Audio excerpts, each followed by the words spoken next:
আমরা জানতাম স্বৈরাচার বিদায় হবে, হয়তো এক্সাক্ট টাইমটা আমাদের কাছে পরিষ্কার ছিল না, কিন্তু আমরা জানতাম স্বৈরাচার বিজয় হবে, বিদায় হবে, বিশ্বাস আমাদের ছিল।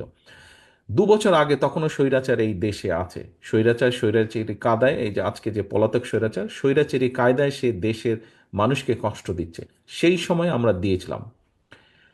আমরা দেখছি অনেকে খুব রিসেন্টলি কথা বলছে কেন আমরা সেই সময় দিয়েছিলাম।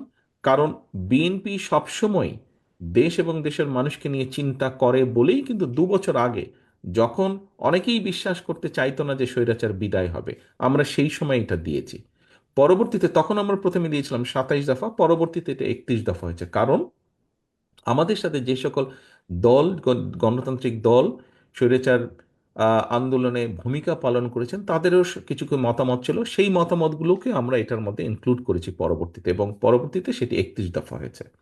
এখন প্রিয় সহকর্মীবৃন্দ, আজকে 650 মানুষ আপনারা এখানে সকাল থেকে বিকেল পর্যন্ত আপনারা এখানে আলোচনা করলেন, জানলেন, শুনলেন, বুঝলেন, সাথে নিয়ে যাচ্ছেন, আপনারা যা অর্জন করেছেন জেনে গেলেন। কিন্তু এটি তো শুধু এই ঘরে রাখার বিষয় নয়, বা ঘরে রাখলে তো চলবে না।